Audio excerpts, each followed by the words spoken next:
এই মুহূর্তের সবথেকে বড় খবর, আবারও তৃণমূল ছাড়ছে এক বর্ষীয়ান অভিনেতা চিরঞ্জিত চক্রবর্তী, যা দেখে মাথায় হাত মুখ্যমন্ত্রী মমতা বন্দ্যোপাধ্যায়ের। এই লোকসভা ভোটের প্রাক্কালে একের পর এক নেতা যেভাবে তৃণমূল ছাড়ছে তা দেখে চিন্তিত শাসক শিবির। তৃণমূলের আমলে টলিপাড়ায় অনেকেই নাম লিখিয়েছিলেন রাজনীতিতে। লোকসভা নির্বাচনের পর 2021-এর বিধানসভা নির্বাচন ছিল একগুচ্ছ তারকা চমক। তাদের মধ্যে অনেকেই জয়ী হয়ে সাংসদ কিংবা বিধায়ক হয়েছেন, আর এই ময়দানের অন্যতম পুরনো সৈনিক ছিলেন চিরঞ্জিত চক্রবর্তী। টলিউডের এই অভিনেতা প্রথমবার ভোটে লড়েছিলেন 2011 সালে, পরপর 3বার বিধায়ক হন তিনি। আর এবার লোকসভা নির্বাচনের আগে প্রকাশ্যে রাজনীতি ছাড়ার কথা ঘোষণা করলেন তিনি। জানালেন, মমতা বন্দ্যোপাধ্যায়কে ইতিমধ্যে একাধিকবার অনুরোধ করেছেন তিনি।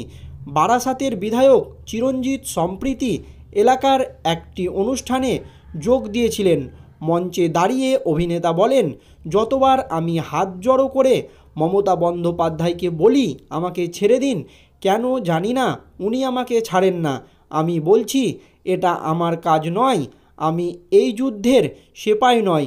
উপস্থিত সমর্থকদের উদ্দেশ্যে তিনি বলেন, আপনারাও আমাকে বারবার ভোট দিয়ে জিতিয়ে দেন, তবে এবার আমি কথা দিচ্ছি আর নয়, আমি এবার ছাড়ব। সমর্থকরা দর্শকাসন থেকে চিৎকার শুরু করলে তিনি বলেন, আমি আমেরিকায় মেয়ের কাছে গিয়ে বসে থাকব, অবসর না এখানে। বক্তব্যের শেষে তিনি বলেন, তবে ছাড়তে ইচ্ছে করে না, অন্তরটা রয়েই যায়, তাই আপনাদের কাছে বারবার ছুটে আসি। আর এলাকার উন্নয়ন চোখে পড়ছেই। কিছুদিন আগেই রাজনীতি ছাড়ার কথা শোনা গিয়েছিল ঘাটালের সাংসদ দেবের মুখে। দিল্লির লোকসভা অধিবেশন শেষেই সংবাদ মাধ্যমের সামনে রাজনীতি ছাড়ার কথা বলেছিল দেব। পরে কলকাতায় মমতা বন্দ্যোপাধ্যায় ও অভিষেক বন্দ্যোপাধ্যায়ের সঙ্গে বৈঠকের পর দেব বলেন, আমি রাজনীতি ছাড়লেও রাজনীতি আমাকে ছাড়ছে না। রাজনৈতিক মহলে প্রশ্ন উঠছে, এই শাসক দলের থেকে তারকাদের দূরত্ব কি দিন দিন বাড়ছে?